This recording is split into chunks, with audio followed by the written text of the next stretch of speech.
Good evening, ladies and gentlemen. Very often, when one attends these events, one is given a sheet of paper and one is told to say nice things about someone.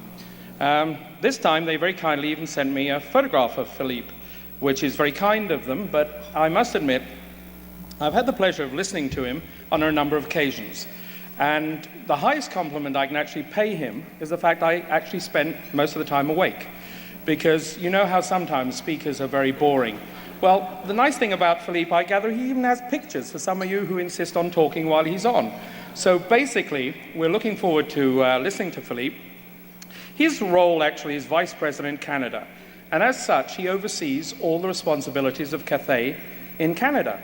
He's going to be introducing a lot of new entrepreneurial things. And one of the reasons that we at Canadian Business and Profit Magazine support both the ACCE and Cathay is because he exemplifies personally and through his airline all the very best in entrepreneurship. He joined the Swire Group, the largest shareholder, in 1992. He started in information technology, in Hong Kong sales.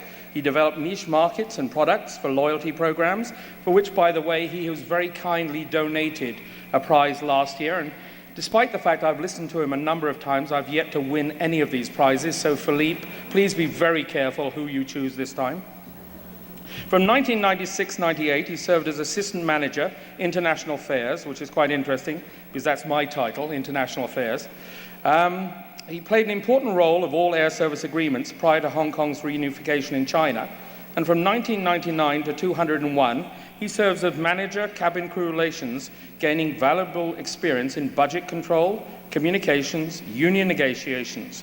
In fact, he is based in Vancouver, and another reason he's a total and utter gentleman is he flew here all the way this afternoon just to speak to us this evening. He's held a number of international senior positions with Cathay in Sri Lanka, the Maldives. He was country manager of France, Spain, Portugal, and he moved to Vancouver in 2004, where he's worked very hard to raise the profile of Cathay in Canada, and humbly may I say that he's done a superb job in that area. Today, Cathay plays a very important role in the worldwide operations of people going to Hong Kong and China, and I'd like you to welcome him all now for telling us all the interesting things that he's got coming, and as I said, he's promised to have pictures. Thank you very much.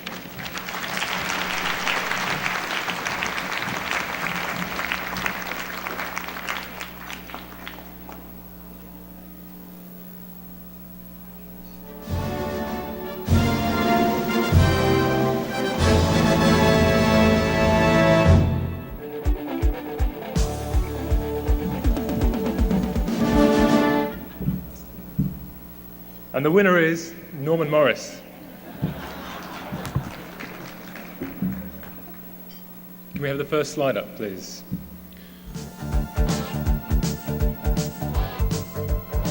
Distinguished guests, ladies and gentlemen, the flight plan I have been given for this evening is about 12 minutes. Entrepreneur. The word originated, regrettably not from the Chinese, but from the French in 1875. Entreprendre, one who undertakes. A person who organizes and manages any enterprise, especially a business, usually with considerable initiative and risk.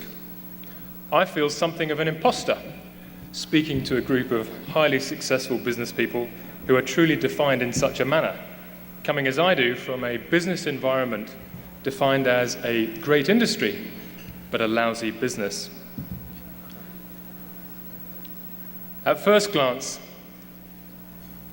and certainly for those of you used to traveling with North American carriers, you might take issue with the use of the word manage in the world of aviation, with results like these on the screen behind me, let alone the ability to show initiative. Charging $2 for a pillow and a blanket doesn't really constitute entrepreneurship. By the way, Cathay is the green line that stays above the zero line. I was asked to speak to the title Business Traveling in the Booming Pacific Age. But before I do, it would be remiss of me not to show you some credentials. Cathay is Hong Kong-based, serving 104 destinations worldwide, We carried over 16 million passengers last year and 1.2 million tons of freight, with a fleet of 103 wide-body, that means double aisle, the big aircraft. Here in Canada, we have 56 passenger flights and 6 freighters a week out of Vancouver and Toronto. It struck me that one of the most important items from an airline perspective was how do you make sure you are in business to be able to participate in the booming Pacific age.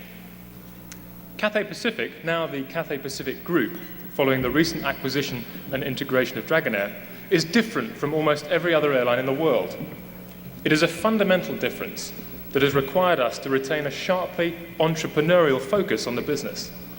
It is, simply put, an absence of government support. I don't mean this in terms of verbal niceties or partnership. We enjoy a good, mutually beneficial relationship with the government of Hong Kong and its very vibrant representative bodies outside Hong Kong, the HKETO, the HKTDC, the TB, and of course the dynamic HKCBA. All parties recognize the mutual benefit that comes to a world city from having a world-class home carrier. What gives us the entrepreneurial edge compared with our competitors is the knowledge that there are no tax dollar handouts available to us.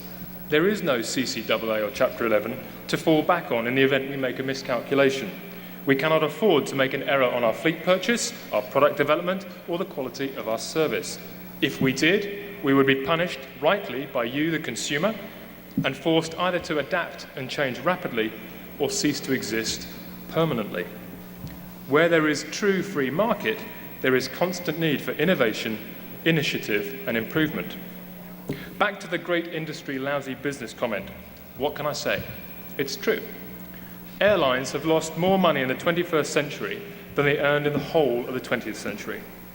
I was wryly amused to hear last week the good news that 2007 will, barring unforeseen crisis, have global aviation back in the black for the first time since 2000, to the tune of $2.5 billion. That's a margin of 0.5% on global revenues. It's pretty paltry. We at Cathay are one of the best, and we only turn a margin of around 7%. And when you think of the asset-rich nature of aviation, we would probably be better placed just sticking the cash in the bank, although being a good corporate citizen, not in a trust fund. It is amazing what a motivation the thought of going bust can be. At the height of SARS, we were losing $3 million a day and would simply have run out of cash after 6 months or so. What happened is that 98% of staff took voluntary unpaid leave to minimize the losses. The world regained its sanity and we survived. Not having laid people off, we were well positioned to get back to full operations quickly to manage the pent-up demand. We actually recorded a profit that year. My point is very simple.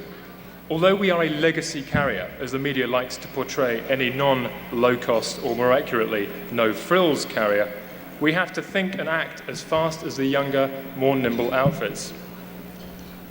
So how does an airline like Cathay manage to remain successful? To use a well-known phrase, location, location, location, with, hopefully, a bit of decent management thrown in. There was an unresolved paradox about the benefit of this location. Up until the end of last year, Cathay operated from an enviable home-based location in Hong Kong, the gateway to the PRD, the Pan-PRD, and the PRC, with China poised to be the single largest international traveling market within a decade, but without having any real access to that market. As an aside, Asia is set to be the world's largest aviation market as early as 2010. A look at this map that shows Hong Kong within 5 hours of half the world's population helps to understand why. As entrepreneurs, you know more than most the importance of defining objectives. What product or services are you going to provide? To whom and where? What is your USP? What is the market opportunity? What does the consumer actually want? It's no different from an airline like ours. You look at that map and say Hong Kong is perfectly located, which it is, to make use of Hong Kong as the premier gateway to and from China, with its many impressive statistics on market size and logistics expertise. With over 3,800 regional offices, 22% of China's trade flowing through its ports, the world's best airport for 5 consecutive years, the world's busiest seaport, the world's biggest air cargo hub, and the freest economy in the world, Hong Kong's partnership with the Cathay Pacific Group is a powerful one. Great cities of the past were built on trade routes. Great cities of today are intermodal transport hubs and business and financial centers. Hong Kong, from being nothing 60 years ago, is now the world's 11th largest trading nation, yet with a population of only 7 million. I'm sure you've heard the tagline of the PRD as the factory of the world. Well, 90% of the PRD's air cargo goes through Hong Kong. However, Cathay was virtually locked out of China until late last year. Hong Kong, under the basic law that runs until 2047, has to negotiate its own air services agreements. Air services are notoriously archaic. They have not changed for over 60 years, and due to the issue of sovereignty, they frustrate market-driven business evolution by preventing foreign ownership. Even telecoms is able to consolidate across borders. These bilateral negotiation requirements extended to domestic rights in China. However, with the acquisition of Dragonair for $1.3 billion, Cathay went from having 3 points in China with not even daily services to 400 flights a week into over 20 cities in China. Is there a risk inherent in such a purchase at such a cost? Of course there is, but there's a far greater risk associated with sitting on the sidelines and watching other countries' airlines begin to operate into China. In fact, the deal that was done between the 5 major parties is breathtaking in its pragmatic focus on what could maximize the business entities, enhance and develop the aviation environment in China, and thus be of benefit to the consumer. One can certainly argue that this shows considerable initiative and risk. The other key to success in this industry is making sure that we are providing what the consumer wants. How we make sure the business traveller wants to travel with Cathay and with Dragonair. And there is reason that we are consistently ranked as one of the very best airlines in the world. That is, we work hard to be. We reinvest significantly to ensure that we are keeping pace not just with product enhancements, but also in engineering technology, fuel efficiency, streamlined operations, and having the best crew in the world. There's also a sound business strategy in having one of the youngest fleets in the world. New planes with new engines are more efficient, less polluting, quieter, and can fly further, carrying greater weight. In a thin margin business, every cent counts. Think of the impact of every can of Coke or Carlsberg that gets loaded in Hong Kong and flown to Toronto. If you choose not to have that drink, we've not only miscalculated our inventory, but we've wasted weight, possibly in both directions. And when your fuel bill is measured in the tens of millions of dollars, this attention to weight becomes obsessive. The simple solution of charging more money for passengers and bags is just not feasible, and ducks the issue of how we strive to offer more for less. So we listen to our key consumers. We listen to our key consumers.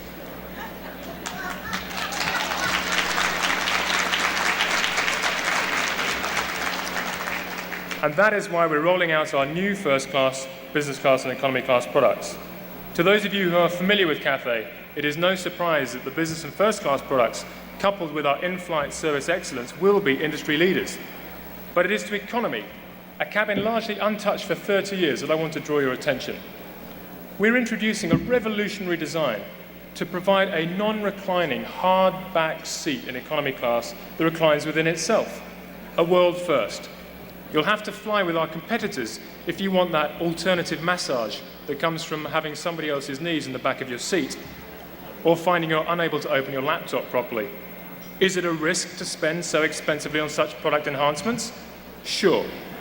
There are some industry observers who have argued that since Cathay is still winning industry awards for the current first and business class products, we must be mad to be spending such sums, hundreds of millions of dollars, to upgrade.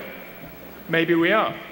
But we know that if we cease innovating, we will stagnate, and we will cease being able to over-deliver on people's expectations. When you're in the premium travel game, you can't play by no-frills rules. Talking of over-delivering, there is one other less talked about element that underpins our success, and the PR people hate it when I say this, but it's in the recovery after things haven't gone so well. Despite our best efforts and intentions, it happens. Bags are mishandled, flights are delayed, connections are missed. I'm sure you can all compile the 10 best or worst excuses you have heard. Air traffic control, weather, light bulbs burnt out, captain overslept. This will sound cliched because it is, but that is where we focus our front line's attention, on the importance of turning complaints into opportunity, disappointment into retention. Frankly speaking, we can't afford or justify the sort of marketing campaigns that you see from the likes of Air Canada or Emirates. It therefore doesn't make business sense, let alone our professional pride, to let a passenger walk away from us when it will cost up to 7 times as much, if the marketing gurus are to be believed, to attract a new customer.